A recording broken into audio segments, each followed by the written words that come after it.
serious momentum to go number 2 to Charlotte. Brandon Miller, the kid from Alabama, has been the name that a lot of people had. My mock draft for Fox has had Scoot for over a month, but I digress. At number 2? I mean, we agree. Scoot Henderson is the better prospect. He went toe-to-toe with Wembanyama in 2 games and looked incredible and NBA ready. No, then everybody says, well, Colin, his stats in the G League. Dude, you think he was interested in playing in the G League after going up against Wembanyama? Yeah, I believe there are 2 stars in this draft. And then I think the draft will unveil another 2 to 3 guys who will be impact players in about 2 years. Yeah. But I saw one headline today, NBA draft after Victor Wembanyama is murky. And I wanted to say, that's usually the NBA draft. Yeah, it's not murky. this year. It's kids, 19-year-olds. So a lot of jokers on the internet. Brandon Miller has been giving interviews this week, and he is saying some kind of outlandish stuff. Yesterday we talked about his GOAT is Paul George. Yeah. And then people asked him about Michael Jordan, and he's like, oh, yeah, Michael Jordan's old. He was talking trash to me. I would give him 40, or whatever he was saying. But it was like, maybe he doesn't want to get taken by Charlotte, and he wants to fall. But, this hurts Portland a lot, Colin. Why? Well, I don't think that number 3 pick has as much value if it's Brandon Miller as opposed to Scoot Henderson. So let me push back. If you're Portland, don't they have 3 first-round picks? So my take on Portland is, don't they need a wing? Because if you get Scoot Henderson, you're basically drafting. This is not Jordan Love to the Packers. Okay, this is a guy that's going to come in and be more dynamic athletically than your current point guard. So if you're drafting Scoot Henderson, it creates all sorts of questions.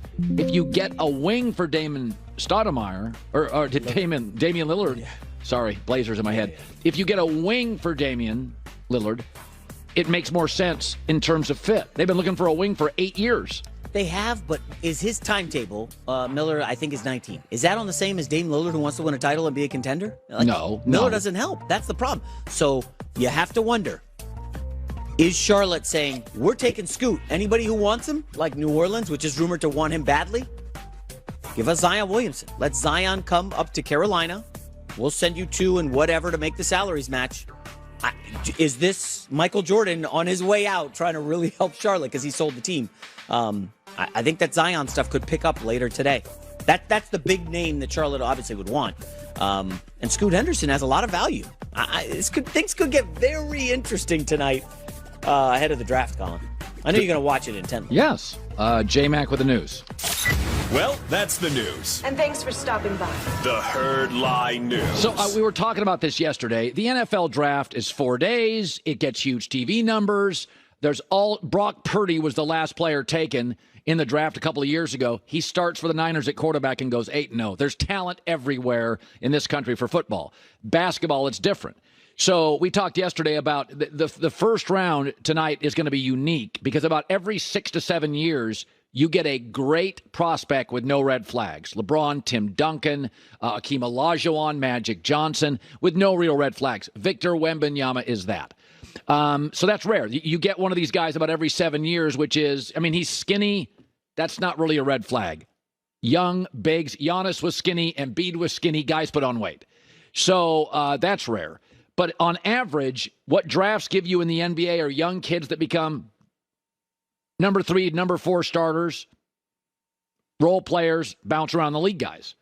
And so we did yesterday, I asked the staff last night, I said, let's take a recent 5-year group. And our standard because I said, the NBA stars are overrated. It's impactful, guys. The NBA is all about May and June. Okay, that's why we talk about Michael Jordan, 6 for 6. We don't talk about his average. Nobody gives a rip about Michael's average. 6 for 6. Bill Russell, 11 rings. Magic Johnson, 9 finals, 5 rings. What did Magic average? Who cares?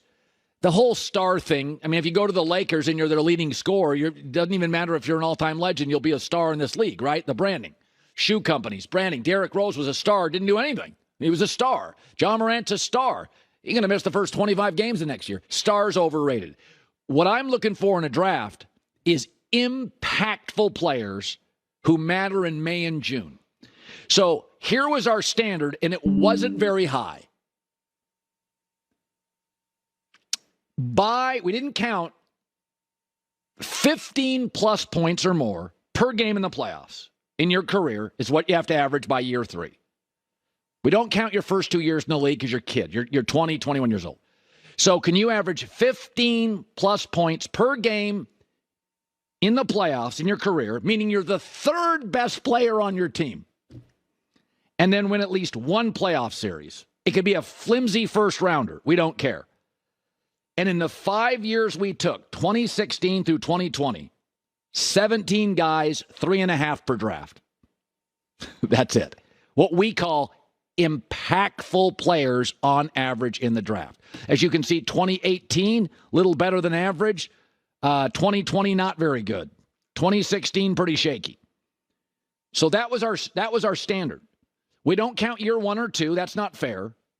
By your third year, do you have a playoff average of at least 15 points? And if you won a singular playoff series, one first rounder, 3.5 guys per draft.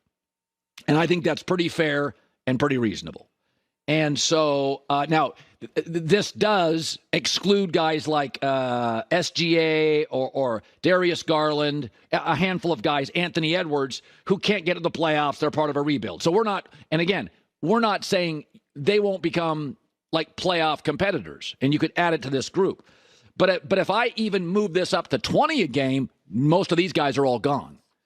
So the star thing has always been overrated. Guys sign big shooting. Zion's a star. New Orleans is trying to get rid of him. Star doesn't mean a ton to me. Denver had 3 highly impactful players when Milwaukee won.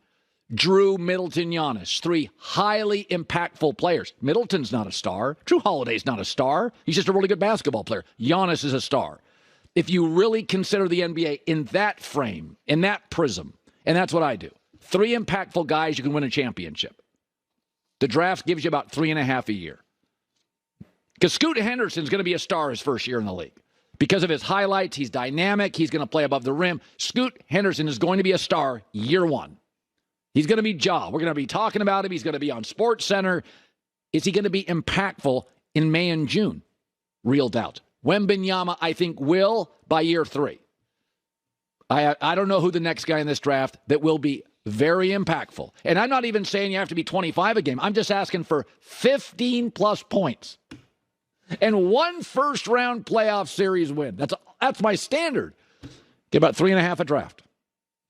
Today's show sponsored by BetterHelp.